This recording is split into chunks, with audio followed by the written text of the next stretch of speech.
مسیح یسوع کے جلالی اور بابرکت نام میں اسلام اور آپ سب کی سلامتی ہو۔ آج ہم دیکھیں گے خداوند کے زندہ پاک اور خوبصورت کلام میں سے پیدائش کی کتاب 28واں باب، اس کی پہلی آیت سے لے کر آخری 22 آیت تک۔ خداوند کے پاک کلام میں یوں لکھا ہے، تب اسحاق نے یعقوب کو بلایا اور اسے دعا دی اور اسے تاکید کی کہ تو کنعانی لڑکیوں میں سے کسی سے بیاہ نہ کرنا، تو اٹھ کر فدان ارام کو اپنے نانا بیتویل کے گھر جا اور وہاں سے اپنے ماموں لابن کی بیٹیوں میں سے ایک کو بیاہ لا، اور قادر مطلق خدا تجھے برکت بخشے اور تجھے برومند کرے اور بڑھائے کہ تجھ سے قوموں کے جتھے پیدا ہوں، اور وہ ابراہیم کی برکت تجھے اور تیرے ساتھ تیری نسل کو دے، کہ تیری مسافرت کی یہ سرزمین جو خدا نے ابراہیم کو دی تیری میراث ہو جائے۔ سو اسحاق نے یعقوب کو رخصت کیا اور وہ فدان ارام میں لابن کے پاس، جو ارامی بیتویل کا بیٹا اور یعقوب اور ایساؤ کی ماں ربکا کا بھائی تھا گیا۔ ایساؤ ایک اور بیوی بیاہ لیتا ہے۔ پس جب ایساؤ نے دیکھا کہ اسحاق نے یعقوب کو دعا دے کر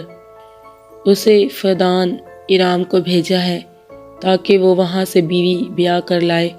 اور اسے دعا دیتے وقت یہ تاکید بھی کی ہے کہ تو کنعانی لڑکیوں میں سے کسی سے بیاہ نہ کرنا، اور یعقوب اپنے ماں باپ کی بات مان کر فدان ارام کو چلا گیا۔ اور ایساؤ نے یہ بھی دیکھا کہ کنعانی لڑکیاں اس کے باپ اسحاق کو بری لگتی ہیں، تو ایساؤ اسماعیل کے پاس گیا اور محلت کو، جو اسماعیل بن ابراہیم کی بیٹی اور نبایوت کی بہن تھی، بیاہ کر اپنی اور بیویوں میں شامل کیا۔ بیتیل میں یعقوب کا خواب۔ اور یعقوب بیر سبا سے نکل کر ہاران کی طرف چلا اور ایک جگہ پہنچ کر ساری رات وہیں رہا،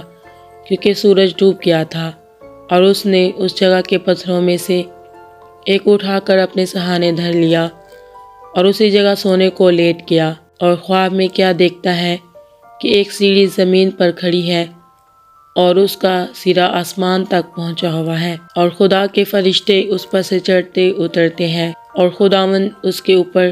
کھڑا کہہ رہا ہے کہ میں خداوند تیرے باپ ابراہیم کا خدا اور اسحاق کا خدا ہوں۔ میں یہ زمین جس پر تو لیٹا ہے تجھے اور تیری نسل کو دوں گا، اور تیری نسل زمین کی گرد کے زروں کی مانند ہوگی، اور تو مشرق اور مغرب اور شمال اور جنوب میں پھیل جائے گا، اور زمین کے سب قبیلے تیرے اور تیری نسل کے وسیلہ سے برکت پائیں گے۔ اور دیکھ، میں تیرے ساتھ ہوں، اور ہر جگہ جہاں کہیں تو جائے تیری حفاظت کروں گا، اور تجھ کو اس ملک میں پھر لاؤں گا، اور جو میں نے تجھ سے کہا ہے جب تک اسے پورا نہ کر لوں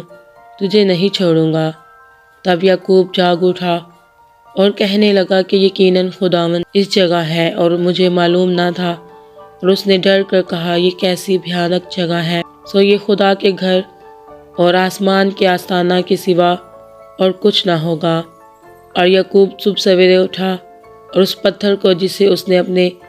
سرہانے دھرا تھا لے کر ستون کی طرح کھڑا کیا، اور اس کے سرے پر تیر ڈالا، اور اس جگہ کا نام بیتیل رکھا، لیکن پہلے اس بستی کا نام لوز تھا۔ اور یعقوب نے منت مانی اور کہا کہ اگر خدا میرے ساتھ رہے اور جو سفر میں کر رہا ہوں اس میں میری حفاظت کرے، اور مجھے کھانے کو روٹی اور پہننے کو کپڑا دیتا رہے، اور میں اپنے باپ کے گھر سلامت لوٹاؤں، تو خداوند میرا خدا ہوگا، اور یہ پتھر جو میں نے ستون سا کھڑا کیا ہے خدا کا گھر ہوگا، اور جو کچھ تو مجھے دے اس کا 10واں حصہ ضرور ہی تجھے دیا کروں گا۔ خداوند کے زندہ پاک اور بابرکت کلام کے پڑھے اور سنے جانے پر اس کی خاص رحمت اور برکت نازل ہو۔ خدا باپ کا شکر ہو، آمین۔